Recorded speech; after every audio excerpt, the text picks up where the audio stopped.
नमस्कार। आज राष्ट्रीय किसान दिवस है और ऐसे में भारत सरकार का यही प्रावधान है कि कहीं न कहीं जो किसान हैं, जो अन्नदाता हैं उनकी उन्नत को बेहतर किया जा सके, इस दिशा में कई महत्वपूर्ण स्कीम्स भी सरकार की तरफ से लाई जा रही है। ग्रास रूट लेवल पर उसको लाने का भी प्रयास किया जा रहा है। कुल मिलाकर आज के दिन किस प्रकार जो अन्नदाता है, उनको सपोर्ट देने का प्रयास खासकर आज के दिन, क्योंकि आज जो किसान नेता हैं चौधरी चरण सिंह जी, उनको भी श्रद्धांजलि दी जा रही है। इस पर बात करने के लिए मेरे साथ दो शख्सियत मौजूद हैं, बिल्कुल साथ बैठे हुए हैं डायरेक्टर एग्रीकल्चर श्री एस रीन साहब और यहाँ पर एक प्रोग्रेसिव फार्मर भी मेरे साथ हैं। रीन साहब, शुरुआत में आपसे करना चाहूंगा, आज के दिन की अगर बात करें, कितना महत्वपूर्ण दिन है आज?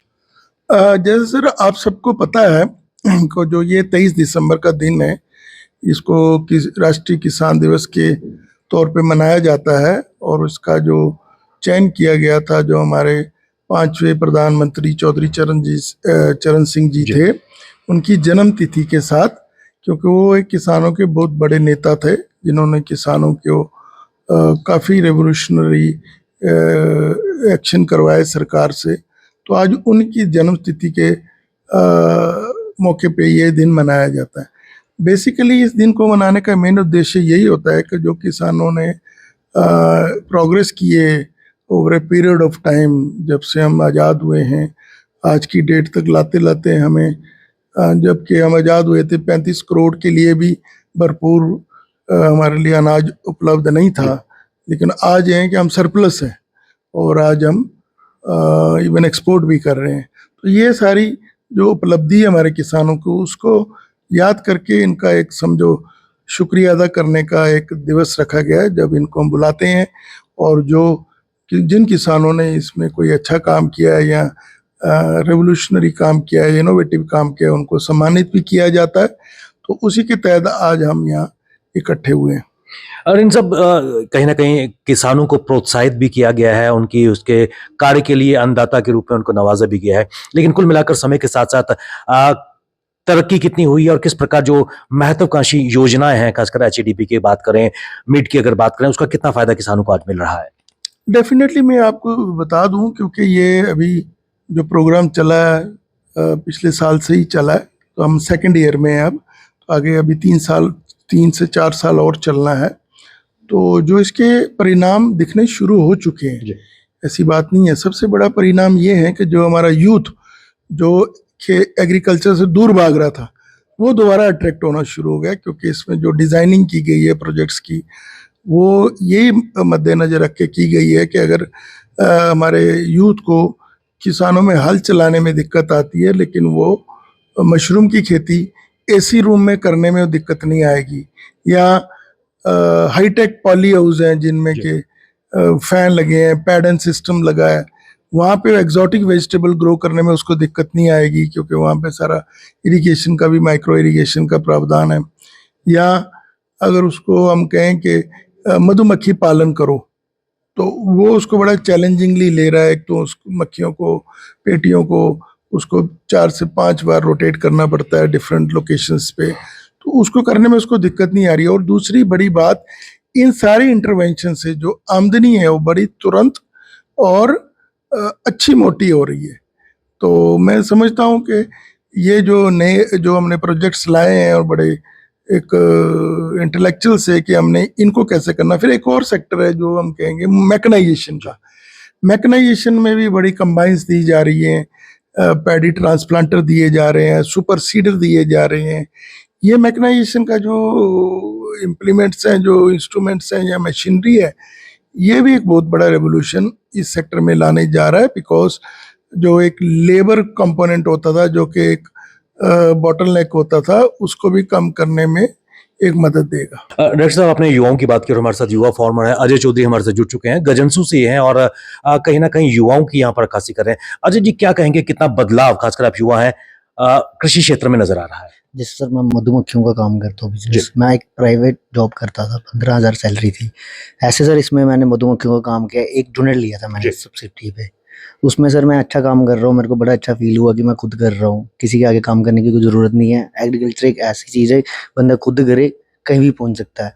अभी हम मार्केटिंग सर खुद करते हैं। उसके बाद हमने जैसे सर हम अपना क्या कहते हैं उसको, मशरूम का खेती करते हैं, उसकी भी हम खुद ही करते हैं। हम जैसे 180-90 क्विंटल के करीब लगाते थे, उसकी भी हम मार्केटिंग खुद ही करते हैं। ठीक। तो विभाग की तरफ से लगातार कितना सपोर्ट किसानों को आज मिल रहा है? सर हमें तो अच्छा मिल रहा है, जैसे एग्रीकल्चर बड़ी अच्छी सब्सिडी दे रही, बड़ी स्कीमें हैं, जैसे हमें इस पे कंबाइन हार्वेस्टर दी थी इन्होंने, सर ने हमें, रिन सर ने, जैसे मिली थी हमें 8 लाख रुपए हमें सब्सिडी मिली थी उस पे। हमने सर बड़ा अच्छा काम किया, हमें कम से कम भी हमें उसमें 5 लाख के करीब हमें प्रॉफिट हो गया, बच गया था। हम दोनों भाई सर उसमें काम करते हैं, हमें तो बड़ा अच्छा लगा कि करने में। तो ये कहीं न कहीं जीती जाती मिसाल है। लेकिन साहब एक चीज़ मैं और भी जानना चाहूँगा, लगातार किस प्रकार, जिस तरह आपने कहा कि नवीनतम टेक्नोलॉजी आ रही है, सपोर्ट लगातार विभाग किसानों को कर रहा है, ताकि किसान, खासकर उनकी नई जनरेशन खेती, बागवानी और से अलग सेक्टर से ना हट जाए। एचटीपी की अगर बात करें कि क्या ये मान के चलें कि ये गेम चेंजर सिद्ध हो रही है जम्मू कश्मीर में?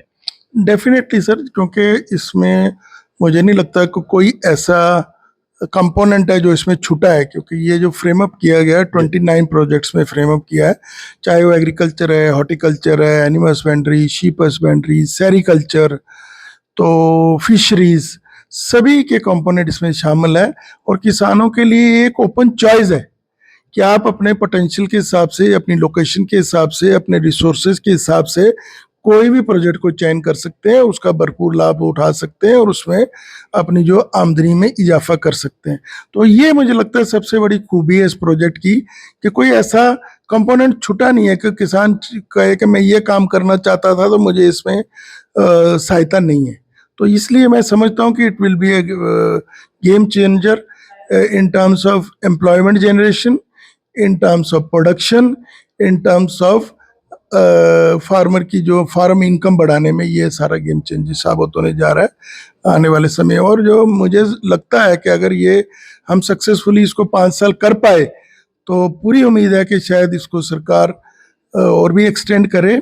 और जो मैं जो समझता हूँ, क्योंकि जितना भी मैं बाहर जाता हूँ, बाहरली स्टेट्स के साथ इंटरेक्शन होता है, उन सब की नज़र इस प्रोजेक्ट के ऊपर है कि वंस जे में अगर ये कामयाब होता है तो ये मुझे लगता है सारे भारतवर्ष में ये फैल जाएगा। और इन सब एक चीज़ मैं और भी जानना चाहूँगा, लगातार जिस प्रकार किसानों को सपोर्ट भी किया जा रहा है और एक्सपोज़र विजिट्स के लिए बाहरी रियासतों में भी किसानों को लगातार भेजा जा रहा है, ताकि वहाँ की जो नवीनतम तकनीक है, ज्ञान है, एक्सपीरियंस है, उसको लेकर जम्मू कश्मीर वापस आएँ और यहाँ पर अपने खेतों में लाया जाए। क्या कहेंगे सर? बिल्कुल, ये भी एक पार्ट ऑफ दी प्रोजेक्ट है कि exposure visit with in the UT और आउटसाइड द यूटी, ये भी है। क्योंकि मैंने अभी पीछे 10-12 दिन पहले हमने एक 48 किसानों का जत्था पंजाब भेजा था, जो कि ये हनी की खेती करना चाहते हैं, एपीकल्चर करना चाहते हैं, मधुमक्खी पालन करना चाहते हैं। तो जो मुझे फीडबैक मिला है कि वो किसान बड़े जागरूक हुए, जो चीज़ें यहाँ नहीं हम करते थे।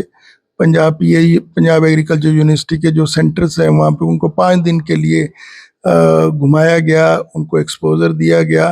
तो मैं समझता हूँ वो आके काफ़ी लाभ उठाएंगे और जब आएंगे उनकी हैंड होल्डिंग के लिए भी हम इधर तैयार खड़े हैं। अच्छा जी, एक चीज़ मैं आपसे जानना चाहूँगा, मशरूम से आप जुड़े हुए हैं और कहीं न कहीं ना केवल अपनी रोज़गार कमा रहे हैं बल्कि और लोगों को भी इससे जोड़ रहे हैं। किस प्रकार से और आपको देख के किसान आपके क्षेत्र में गजनसू की अगर बात करें, वहाँ इस तरह से मशरूम से बी कीपिंग से लोग जुड़ रहे हैं?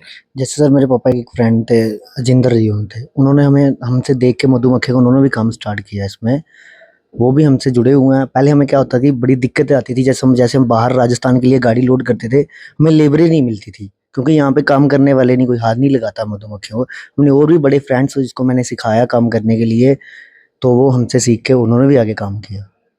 बदलाव आपको नज़र आ रहा है कृषि में, क्योंकि जो पैदावार पहले नहीं मिलती थी, लगातार अब उन्नत टेक्नोलॉजी से, फार्म मैकेनाइजेशन से आज पैदावार भी किसान की बढ़ रही है और किसान की आमदनी भी बढ़ रही है। जी सर, बढ़ रही है।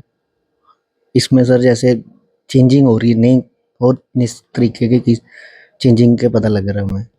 और इन सब बिल्कुल अंत में क्या एक संदेश किसानों को देंगे और किस प्रकार हैंड होल्डिंग लगातार विभाग किसानों की करता आया है और एरिया एक्सपेंशन के तहत किस प्रकार विस्तारीकरण की प्रक्रिया जम्मू कश्मीर में चलती रहेगी? देखिए सर, एक बड़ी एक्सटेंशन की कहावत है, सीइंग इज बिलीविंग। जी। तो हमारा ये प्रयास रहेगा कि जैसे जो हमारे यूथ एस्टेब्लिश हो चुके हैं, चाहे वो हाईटेक पॉली हाउस में या कंट्रोल कंडीशन मशरूम में या एपीकल्चर में, तो हमारा प्रयास यही रहेगा कि वो खुद भी ऐसे अपने पड़ोसी किसानों के पास जाके देखें। और विभाग का भी प्रयास यही रहेगा कि जब हम विद इन यूटी या विद इन डिस्ट्रिक्ट जो एक्सपोजर विजिट करवाते हैं, तो हम ऐसे सेंटर्स पे ही अपने किसानों को लेके जाएंगे कि देखिए ये आपके फेलो किसान ने ये आपसे फ़ायदा लिया है, तो आप भी इसमें लीजिए। मैं आपको एक और उदाहरण देना चाहूँगा कि हमारा एक किसान है यहाँ फ्लोरा में, यंग किसान है, उसने पहले कंट्रोल कंडीशन मशरूम का 1 यूनिट लगाया, फिर उसने 2 किए, आज उसने 3 किए, और उसके साथ एक उसने पाश्चराइज कंपोस्ट यूनिट का 1 यूनिट लगा दिया, और अब वो 5वां वो 50 टन का लगाने जा रहा है। हालांकि महकमे ने उसको एक आधी बार सब्सिडी दी है, लेकिन वो उसको जब लगता है कि मुझे इस चीज़ में फ़ायदा है, तो वो वेट नहीं कर रहा सब्सिडी का, वो अपने लेवल पे ही चाह रहा है कि भाई मैं अपनी आमदनी बढ़ाऊं। तो मैं ये संदेश ये भी देना चाहूँगा अपने किसानों को कि अभी शुरुआत है, हमें क्लस्टर बनाने हैं। वंस ऐसे हमारे पास सरप्लस मशरूम हो जाएगी, फिर हमें बाहर जाके बेचने की जरूरत नहीं पड़ेगी, लोग आपके घर पे आके आपसे उठा के लेके जाएंगे। एक ये मेरा संदेश है कि जो भी काम करो क्लस्टर में करो, ग्रुप्स बना के करो, और एक मतलब कि एरिया को डेजिग्नेट कर दो कि ये मशरूम ग्रोइंग एरिया है, ये एपिकल्चर ग्रोइंग एरिया है, ये एग्जॉटिक वेजिटेबल ग्रोइंग एरिया है, ताकि आपको उसको फरोख्त करने के लिए जाना ना पड़े, लोग आपके घर आके उठाएं। उस कड़ी में लगातार अवेयरनेस किसानों की हो रही है। डेफिनेटली सर, हम तो यही कर रहे हैं कि जिस जगह पे इसका पोटेंशियल है उसी जगह पे एक्सप्लॉइट किया जा रहा है। जैसे अगर हमारा ये मड और आरसपुरा का इलाका है, यहाँ पे मशरूम का काफ़ी एक रेवोल्यूशन आया है, मशरूम शेड्स जो ट्रेडिशनल उस पर भी और कंट्रोल कंडीशन में भी। तो वहाँ अभी तो क्योंकि अभी हम डेफिसिट हैं, अभी भी जितनी मशरूम हमें डिमांड है वो सारी अभी नहीं पूरी कर पा रहे, अभी भी बाहर से मशरूम आ रही है। वंस वो लेवल हम अचीव कर जाएंगे तो फिर हम एक हब बन जाएंगे, लोग आके यहाँ से हमारे से मशरूम की या एग्जॉटिक वेजिटेबल्स की या हनी की खरीदो फरोख्त करने आ जाएंगे। रिन साहब, बहुत बहुत धन्यवाद। कहीं ना कहीं आज बदलाव किसान जम्मू कश्मीर और जम्मू संभाग में महसूस कर रहा है, और कहीं ना कहीं इसके पीछे कृषि विभाग जम्मू संभाग का कहीं ना कहीं एक विजन नजर आ रहा है, क्योंकि अजय जैसे कई प्रोग्रेसिव किसान इस वक्त जम्मू कश्मीर में एक नई कहानी लिख रहे हैं। हमारे साथ रिन साहब जुड़ने के लिए बहुत बहुत धन्यवाद। अजय जी, आप हमारे साथ आए। किसान दिवस पर किसानों को हम सबका सलाम अन्नदाता के रूप में हमसे जुड़े हुए हैं, और कहीं ना कहीं विभाग भी उस दिशा में काम कर रहा है। बने रहिए हमारे साथ, हमें दीजिए इजाजत। नमस्कार।